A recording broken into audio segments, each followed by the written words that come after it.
je veux qu'il acclame son Dieu très fort. Nous sommes dans les marathons des prières, frères. C'est moi que nous avons consacré à la prière pour chercher la face de Dieu. Donc il est tout à fait normal que nous parlions de la prière ce matin. J'ai prié de tout mon cœur que ce mois de novembre soit des mois de très grands témoignages. Des mois où nous visitons, tout touchons à la gloire de Dieu, vraiment surnaturel du Seigneur. Amen. Qui croit que ce mois il sera visité? Si tu crois que tu seras visité, je vais entendre, je vais voir la main levée. Amen, amen. Que le Seigneur vous bénisse. Bien, nous allons nous lever, nous allons lire la parole de Dieu. Dans Matthieu chapitre 6. Matthieu 6.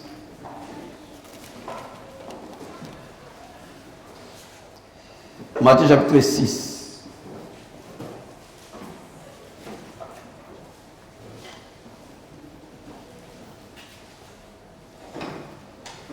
Verset 7. Et nous allons aller jusqu'à verset 15. Matthieu 6, 7 à 15. J'ai lu la parole du Seigneur. En priant, ne multipliez pas de vaines paroles, comme les païens qui s'imaginent qu'à force de paroles, ils seront exaucés. Ne les ressemblez pas, car votre Père sait de quoi vous avez besoin, avant même que vous le lui demandiez. Voici donc comment vous devez prier.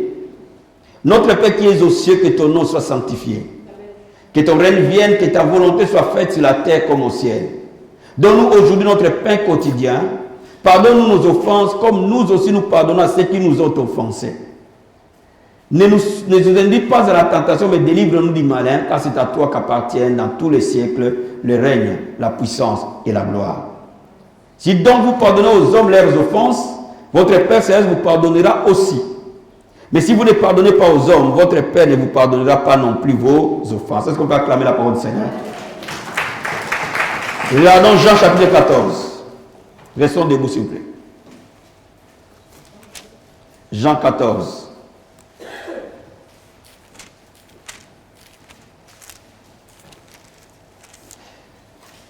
Verset 13 et 14. La Bible dit ceci. Tout ce que vous demanderez en mon nom, je le ferai, afin que le Père soit glorifié dans le Fils. Si vous demandez quelque chose en mon nom, je le ferai. Amen. Amen. Tout ce que vous demanderez en mon nom, je le ferai, afin que le Père soit glorifié dans le Fils. Si vous demandez quelque chose en mon nom, je le ferai. Amen. Amen. Dernier passage, Romains chapitre 8.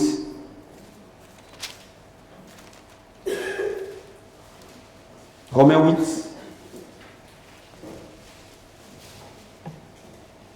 « 26 à 27.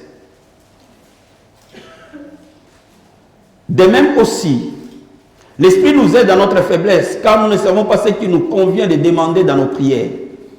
Mais l'Esprit lui-même intercède par des soupirs inexprimables. Celui qui sonde le cœur connaît quelle est la pensée de l'Esprit, parce que c'est selon Dieu qu'il intercède en faveur des saints. Amen. Veuillez vous asseoir s'il vous plaît. La prière exaucée. Le thème de ce matin, la prière exaucée. Amen. Quand nous lisons le livre de Matthieu chapitre 6, Jésus-Christ commence par mettre en garde ses disciples ou ses apôtres en disant, en priant, ne multipliez pas de vaines paroles comme les païens. Parce qu'ils s'imaginent à force de parler, ils seront exaucés.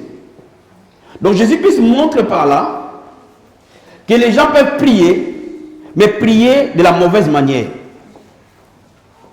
Il y a des gens qui prient, mais qui prient mal. Et c'est pour cela qu'il dit, cette façon de prier, c'est les païens qui les font. Alléluia. Nous, en tant que chrétiens, nous devons avoir quelle est la bonne façon de prier. Il y a deux catégories de chrétiens. Il y a des chrétiens qui ne prient pas du tout. Et il y a aussi des chrétiens qui prient mal. Mais nous devons non seulement prier, mais prier de la bonne manière. Donc Jésus-Christ nous montre par là que ça ne suffit pas simplement de prier. Mais faut-il encore prier de la bonne manière? Et je crois de tout mon cœur que le message de ce matin va bénir quelqu'un et ses prières auront des résultats au bout. Alléluia. Je crois de tout mon cœur que le message de ce matin va bénir une personne et ses prières seront des prières puissantes. Bien aimé, laisse-moi d'abord te dire que les apôtres avaient vu que Jésus-Christ priait différemment. C'est pour ça que les apôtres sont venus le voir du Seigneur, enseigne-nous à prier. Parce que c'est-à-dire qu'ils avaient déjà vu des gens prier. Mais la façon que Jésus priait n'avait rien à voir avec ce que les pharisiens faisaient. N'avait rien à voir avec ce que les scribes faisaient. N'avait rien à voir avec ce que les docteurs de la loi faisaient. Et c'est pour cela que le Seigneur nous montre la meilleure façon de prier. Je vais dire d'abord à quelqu'un, la meilleure façon de prier n'est pas basée sur les émotions humaines. N'est pas basée sur les sentiments passagers. La meilleure façon de prier, elle est basée sur la parole de Dieu. Amen. Si tu pries comme la parole de Dieu dit de prier, tu auras des résultats de la parole de Dieu. Amen. Amen. Et Jésus dit, voici comment vous devez prier. Jésus a montré dans notre Père, pas quelque chose à réciter, mais il nous a enseigné lui-même les différentes clés de la prière par notre Père. Toute bonne prière a 5 points essentiels que nous allons partager ce matin. On ne peut prier que premièrement si on comprend que la prière commence par louer et adorer Dieu. Amen. Toute bonne prière, tout ce qui peut être appelé prier, doit nécessairement commencer par louer et adorer Dieu. La Bible dit il siège dans la louange de son peuple. Là où on le loue, là où on l'adore, il demeure. La Bible déclare aussi que le temps est arrivé où Dieu cherche des adorateurs. Des gens qui vont l'adorer en esprit et en vérité. Bien aimé, Dieu cherche un cœur qui sait louer, qui sait adorer Dieu. Bien aimé, je vais dire à quelqu'un, tu dois apprendre à élever Dieu pour ce qu'il est. Tu dois apprendre à élever Dieu pour ce qu'il fait. Quand on adore Dieu, on élève Dieu pour ce qu'il est. Quand on loue Dieu, on élève Dieu pour ce qu'il fait. Alléluia. Alléluia.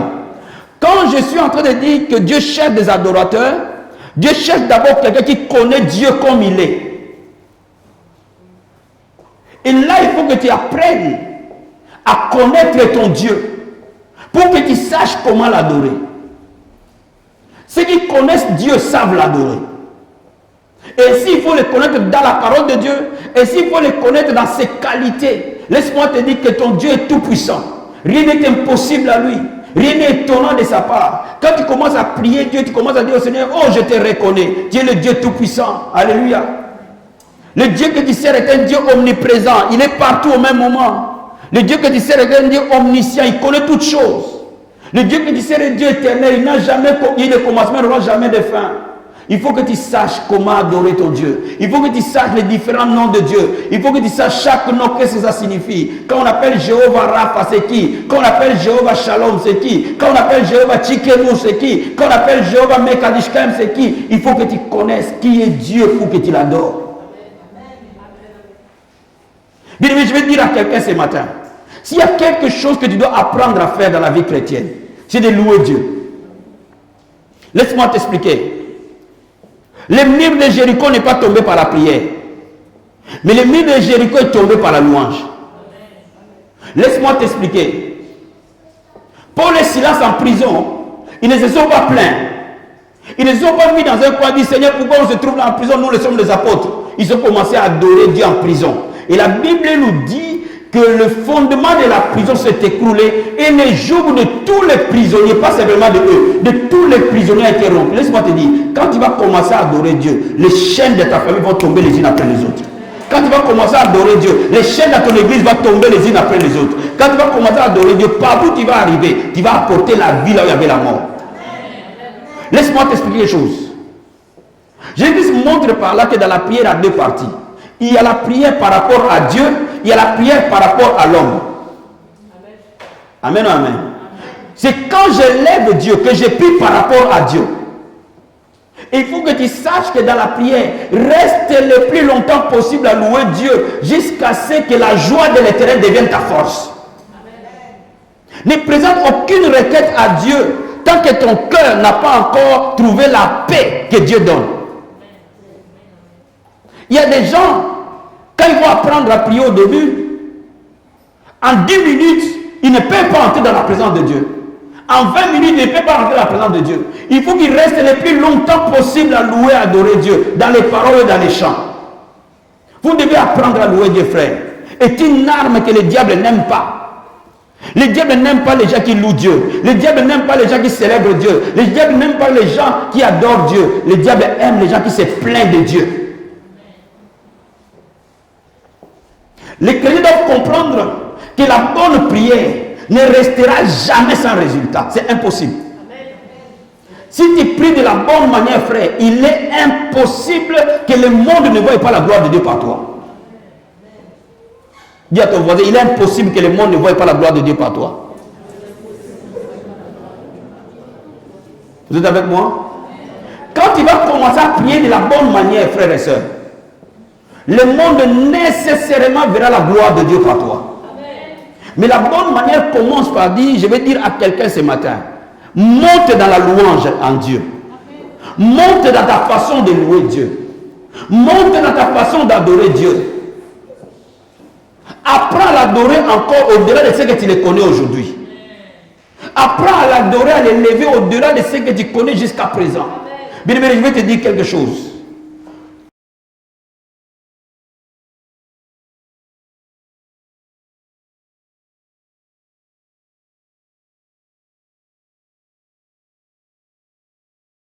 Dis à ton voisin, apprends à élever Dieu. Apprends à élever Dieu. Au-dessus de tout problème de la terre. Au-dessus de toute situation. Alléluia. Alléluia. Et c'est pour cela que la vie abondante doit comprendre une chose.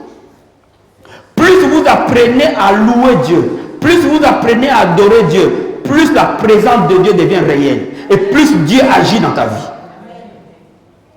Le diable aime les gens qui murmurent. Le diable aime les gens qui se plaignent. Et lorsque vous commencez à vous plaindre, vous allez tuer la vie de prière. Alors je suis en train de te dire, le Dieu que tu sers est un Dieu où rien ne lui est impossible.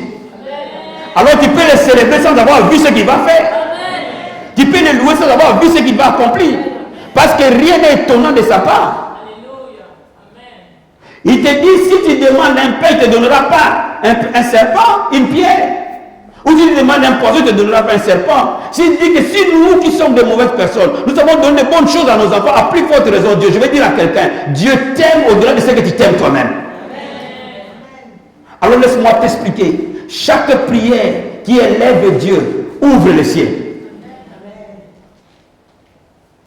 Ne commencez pas la prière par l'intercession. Ne commencez pas la prière en disant, Seigneur, regarde ma situation. Ne commencez pas la prière en disant, Seigneur, on m'a viré de mon travail. Ne commencez pas la prière en disant, on m'a diagnostiqué de telle maladie. Cette maladie va rester. Commence à élever Dieu en lui disant, tu ne connais jamais la mort.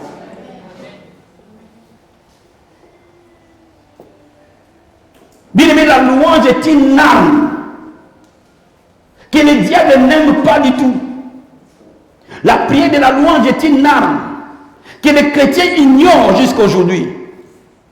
La prière de la louange est une arme que nous, en tant que croyants, nous devons réaliser que le Dieu que nous servons siège là où on l'adore. Au ciel, le trône de Dieu est au milieu de la louange. Cela veut dire que si je sais louer Dieu, je suis devant le trône. Or, la Bible dit, approche-toi avec assurance devant le trône de sa grâce. Afin d'être secouru dans tes besoins. Oh, Dieu va secourir quelqu'un ce matin. Amen. Dieu va secourir une vie ce matin. Amen. Ça, c'est la première des choses. Lorsque tu sais louer Dieu, la deuxième étape de la prière, c'est savoir présenter ses requêtes à Dieu. La Bible dit, demandez et l'on vous donnera. Dans les requêtes et les besoins, Dieu parle des besoins physiques. Dieu parle des besoins spirituels de l'homme. Beaucoup de chrétiens, quand on dit demander à Dieu, ils s'arrêtent simplement de demander un travail, un papier, une maison. Mais je vais te dire quelque chose. Demande à Dieu de te délivrer des mauvais caractères. Tu peux demander de te donner le mariage. Mais si tu n'as pas le caractère du mariage, tu vas sortir de ce mariage demain. Donne-moi amen. Hein? Donne-moi amen. Quelqu'un veut donner amen bien. Amen. Tu peux demander à Dieu de te donner un mari. Mais si tu n'as pas la patience de gérer un mari, tu sortiras demain. Donc, il est plus intéressant de commencer par demander à Dieu les choses spirituelles qui produisent les choses matérielles. Nous sommes bénis de toutes choses spirituelles dans le lieu céleste. Nous devons être à l'image de Christ. Je vais dire à quelqu'un, si vous commencez à être à l'image de Christ, vous rayonnez naturellement. Donc nous devons apprendre à comprendre que Dieu veut que nous lui demandons aussi des choses spirituelles, mais aussi des choses physiques pour nous, pour les membres de nos familles, pour notre église, pour notre pays. Et c'est là où le chrétien doit comprendre que lorsqu'il a adoré Dieu, il a loué Dieu, il faut qu'il sache demander. Dis à ton voisin, je dois savoir demander. Dis à ton voisin, je dois savoir demander. Mais je vais te dire quelque chose. Dieu aime les gens qui demandent des choses précises. Parce qu'il veut reprendre gloire au miracle qui va se produire. Si tu demandes à Dieu quelque chose de précis, tu sauras quand Dieu te l'a donné, tu sais que c'est lui qui te l'a donné. Dis amen. Hein? Dis amen. Dis amen.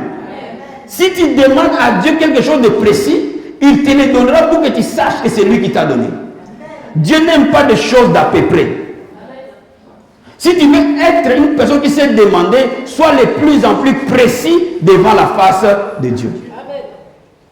Si tu veux demander de la bonne manière, sois celui qui croit que Dieu t'a déjà donné. La Bible dit tout ce que vous demanderez en priant, si vous croyez, vous le verrez, ça s'accomplir. Donc laisse-moi te dire, il y a des gens parfois qui m'ont déjà toujours dit, une femme m'avait appelé une fois, elle me dit, apôtre, j'ai besoin d'une prière puissante. D'accord.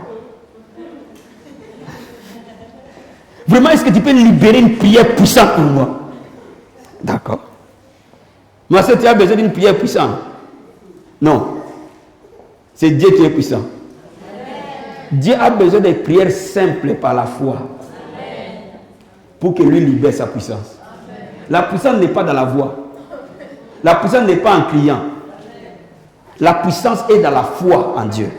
Et lorsque tu crois que Dieu t'entend, quand tu es en train de prier, tu n'as pas besoin de crier. Dis Amen.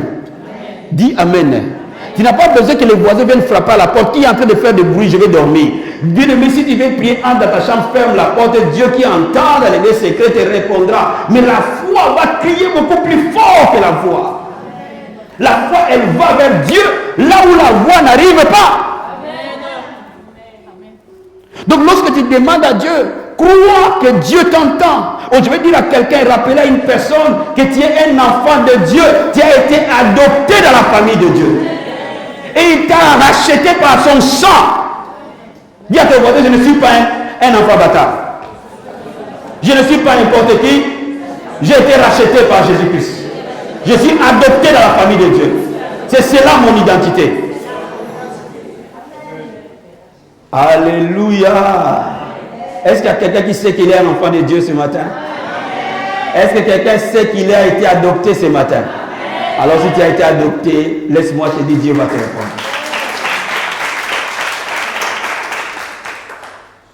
Troisième chose, toute bonne prière nécessite la repentance et le sang de Jésus.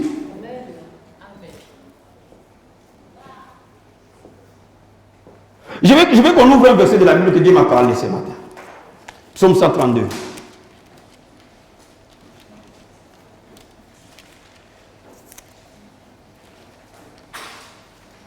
J'espère que nous allons le comprendre. Amen. De la même manière comme Dieu me l'a révélé. Psaume 132. Je vais lire le verset 9. Amen. Pour que je communique avec vous tous, parfois je serai obligé de descendre de temps en temps pour venir vers vous. Amen. La Bible dit ceci. Que tes sacrificateurs soient revêtus de justice. Amen. Et que tes fidèles poussent des cris de joie. Que tes sacrificateurs soient revêtus de justice. Que tes sacrificateurs soient déclarés justes. Afin que tes fidèles témoignent ta bonté. David disait par là que la justice de Dieu, qui ne vient pas par les œuvres, que Dieu me déclare juste pour que ce peuple témoigne des miracles. Or, dans la nouvelle alliance, nous sommes des sacrificateurs tous. Je vais dire à quelqu'un, si tu es sauvé, Dieu va te déclarer juste. Ton mari aura un témoignage. Si tu es sauvé, que Dieu te déclare juste, ton enfant aura un témoignage. Si Dieu te déclare juste, le miracle suit. Or, la justice qui vient de l'homme, elle est vaine. Mais la justice qui vient par le sang de Jésus, elle couvre et efface tous les péchés. Voilà pourquoi le sang de Jésus est la garantie de l'exaucement. Quand je prie, je dois comprendre que le sang de Jésus ne couvre pas que les péchés. Le sang de Jésus efface les péchés. Ainsi, Dieu peut me dire, tu as vu mon juste Hervé, tu as vu mon saint Hervé, tu as vu mon saint Job. Que Dieu déclare à quelqu'un ce matin. Généralement, nos défauts nous empêchent de prier avec assurance devant Dieu. Parce que nous oublions la puissance qui est derrière le sang de Jésus. Lorsque tu veux prier avec assurance, remarque que toutes les fois que tu vas devant le trône et que tu confesses tes péchés, il efface tes péchés par son sang. Et tu peux te lever et dire, Seigneur, que le diable tombe au nom de Jésus-Christ. La vraie prière est basée sur le sang de Jésus à cause de la justification que le sang de Jésus nous donne. Sans le sang de Jésus, aucun être humain ne peut être déclaré juste devant Dieu. Or, la Bible dit, il n'entend pas les prières des méchants, mais il exauce les justes. Donc, sans le sang de Jésus, toi et moi, nous tous, nous sommes des méchants devant Dieu. Voyez? Donc, pour nous, sans le sang de Jésus-Christ, ça ne sert à rien d'ouvrir la bouche et de dire, Seigneur, aide-moi. Dans Isaïe, la Bible dit, ma main n'est pas courte pour agir, ni mon oreille lourde pour écouter. Mais ce sont vos crimes qui vous séparent de moi. Or, Jésus-Christ est venu pour enlever l'iniquité, frère. Pour que quelqu'un soit déclaré juste devant Dieu. Donne-moi amen. Donne-moi amen. Ma prière pour toi est que cette salle soit remplie par le sang de Jésus ce matin et que Dieu nous voie juste devant sa face. Ma prière pour nous est que chacun de nous, peu importe nos faiblesses, peu importe les situations que nous connaissons, peu importe la situation que nous passons, que Jésus-Christ nous sanctifie, nous justifie par lui-même. Ainsi nous pouvons dire au Seigneur, nous levons nos mains devant ton trône. Bien, vous comprenez par là que la justice de l'homme n'est pas comme la justice de Dieu. Je lisais que parmi les ancêtres de Jésus, il y avait Rahab. Cette femme prostituée, païenne de Jéricho. Donne-moi amen. Donne-moi amen bien. Donne-moi amen bien. Cette païenne d'abord, hein, prostituée en plus. Mais cette femme a obtenu miséricorde devant Dieu. Dieu lui a accordé miséricorde, frère. Oh, la miséricorde de Dieu se lève chaque matin. Sa miséricorde dure à jour. Cette femme a obtenu miséricorde. Et parce qu'elle a obtenu miséricorde, non seulement qu'elle a été l'ancêtre de David, mais elle a été l'ancêtre de Jésus. Donne-moi amen. Donne-moi amen. Bien, mais laisse-moi te dire, tu ne peux ou ne pas comprendre comment Dieu est amour. Mais quand tu commences à réaliser le sang de Jésus, bien aimé, ne juge pas une prostituée. Tu peux risquer de trouver une prostituée au ciel.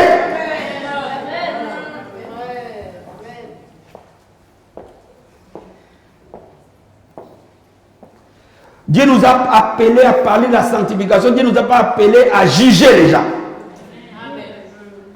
Dieu nous a appelés à mener une vie de sainteté. Mais aujourd'hui, les chrétiens passent leur temps à juger les autres.